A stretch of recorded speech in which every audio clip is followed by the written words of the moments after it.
the last couple of years, you've probably heard a ton of people preach doom and gloom about the yield curve being inverted and a recession and market crash coming out as a result. And a lot of that you've probably heard from me. So you're probably sitting there recently thinking, well, we can throw that out the window because that never happened. But don't do that too fast, because the fact that it hasn't happened yet may actually not be a good sign for the economy, could actually mean something far worse. But first, we need to go into what the yield curve actually is and why it matters. So step one, we've got to discuss debt. Debt works by one person borrowing money and then paying it back at some point in the future with some interest added in on top. So imagine you borrow $100,000 from me for 1 year. In order for me to make that loan to you, I'm going to need to be compensated for two things. Number one, I'm going to need to be compensated for the risk, the opportunity cost. I'm giving you that money, I'm not going to have access to it, and so I'm going to want some profit on the other side of it. But number two, I'm also going to be having to get compensated for the inflation that might happen along the way. Because right now, let's say it takes me $100,000 for all of my living expenses for 1 year. But a year from now, prices will have gone up. So maybe gas prices are higher, food prices are higher, clothes prices are higher, maybe rent is higher. All of the expenses are up so much so that next year, instead of it taking $100,000 for those same exact expenses, maybe it'll take $105,000. That's a 5% increase in prices. And so just for me to break even and receive the same exact amount of purchasing power back from you that I originally gave you, you'd need to pay me a 5% interest rate. And that's just to break even on purchasing power. Now, if I want to profit and be compensated for that risk I spoke about earlier and the opportunity cost of not having access to my cash, maybe I'm going to charge you 7 or 8 or 9%. So that's puzzle piece number one. Puzzle piece number two that we have to take a look at is the difference in maturity on this debt. So we just talked about a 1-year loan, but we know that some debt matures at 10 years or 15 or 20 or 30 years, which means that you don't have to pay me all the way back until 20 or 30 years has passed. And the reality is, in normal circumstances for that longer term debt, the interest rate is going to be even higher. We can take a look at this with things like mortgage rates right now. Right now, if you get a mortgage, a regular 30-year fixed rate mortgage, you're probably going to be paying close to 8%. But if you get a 15-year mortgage, you're going to be paying closer to 7%. So why is that longer term debt usually more expensive? Well, there are two reasons for this. Number one, there's more that can go wrong. There's 30 years before the bank gets their money back from you. So maybe something happens and you can't pay them back. There's a lot more risk that happens. So they're going to charge a higher interest rate so they can get compensated for that additional risk. Number two, there's more time for a spike in inflation to happen and more erosion of that purchasing power to take place. And so if you're only borrowing that money to buy a house for 15 years, there's less time for things to go wrong and there's less time for surprise inflation to erode that purchasing power. So that's puzzle piece number two. And when we put puzzle piece number 1 and 2 together, we get the yield curve. And what you see right here is called a normal yield curve.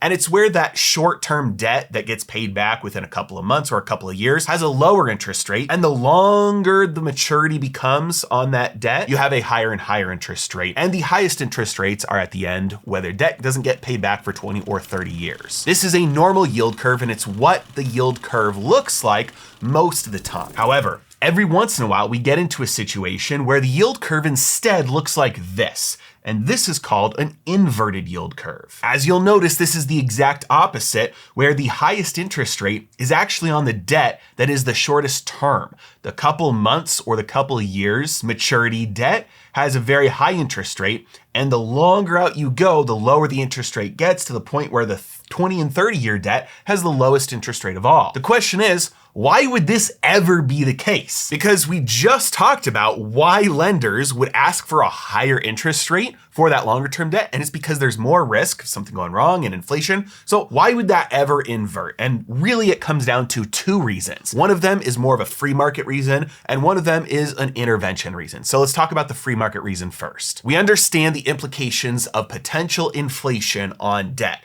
If the rate of inflation is 5% and I'm only charging you 5%, then you're paying me back the exact same purchasing power. I can only buy the same amount of stuff when you pay me back as I could with those dollars before I lent them to you. I'm not making any money. But what if prices actually go down in between now and when you pay me back? This year, my cost of living is $100,000, but if everything crashes and prices drop dramatically, everything is on sale at the store, there's surpluses everywhere, there's discounts, prices are crashing, the stock market's going down. If that is happening, let's say I don't charge you any interest rate at all. You borrow 100 grand from me, in a year you give me back 100 grand. Well, my cost of living got cheaper. I can buy way more stuff now with that same 100 grand than I could before. So my purchasing power has actually gone up. And so when we see this inverted yield curve, part of what we're seeing here is the total market's expectation that the rate of inflation will drop dramatically enough that that longer term debt will still be profitable. But there's a second, more important reason why the yield curve gets inverted, and it is because of intervention. You see, normally when the market and the economy hits a speed bump and things start going wrong and we start seeing signs of crash, the Federal Reserve will intervene and lower interest rates. The key thing here is they only control short-term interest rates. The Federal Reserve under normal conditions does not do anything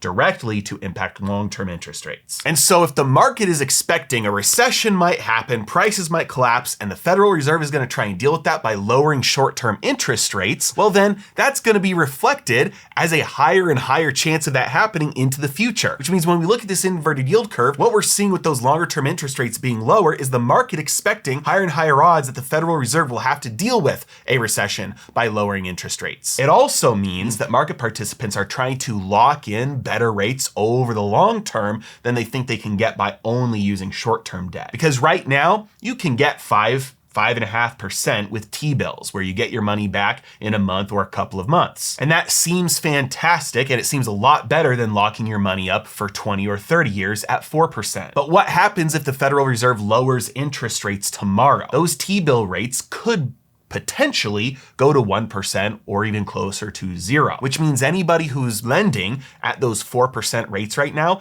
is locking that in, which means they're going to get 4% for the next 20 years. So if interest rates do get cut between now and then, that's going to be a much more profitable move for them over that same time horizon. So those are the two mechanisms by which the market would push the yield curve to become inverted. And by understanding that, we can now see why the yield curve is typically a predictor of a recession, because it happens when the market is anticipating a recession and monetary policy intervention to that recession. But again, you're probably sitting there thinking, well, it hasn't happened yet, so we can throw that out the window, right? Well, there are two different yield curves that are typically looked at here. The first yield curve is the 2-year versus the 10-year yield curve. Now, this one does have more predictive power than most recession indicators. It has predicted about 11 out of the last 9 recessions, which means every time we've had a recession, the 2 to 10-year yield curve has said, hey, there's going to be a recession right before it happened. But there have been a couple times when this yield curve has said, hey, there's going to be a recession,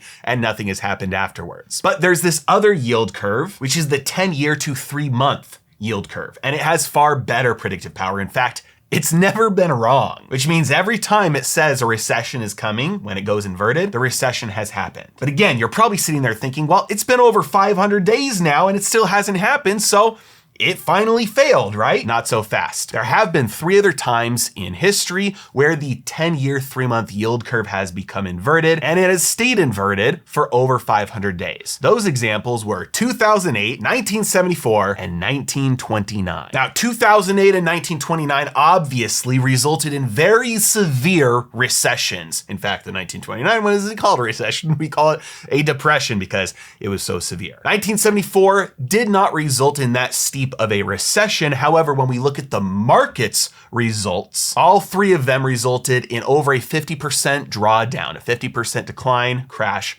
in the stock market. And so the very fact that it has been so long that this yield curve has stayed inverted is not a sign that we can just ignore this indicator, it's actually a sign that we should be paying more attention to it, and not in a way that we need to be scared about the problems that this poses, because if you know something could happen, now you can be prepared for it and take advantage of it as an opportunity instead of being taken advantage by it and losing. And this is exactly why I created Heresy Financial University, where my members learn exactly what they need to do to bulletproof their portfolio, to be able to take advantage of drawdowns in the market, be able to profit from them and not lose from them. And I'm constantly getting emails from students saying, man, I am so glad that I put this into practice. Ever since I started following your portfolio, my portfolio has been booming. And I even give you opportunities from time to time on asymmetric trades that have much larger profit potential than loss potential, both giving you the education and the training you need to do things for yourself and giving you the opportunities to take advantage of them. If you'd like to try it out, sign up with the link in the description below. As always, thanks so much for watching. Have a great day.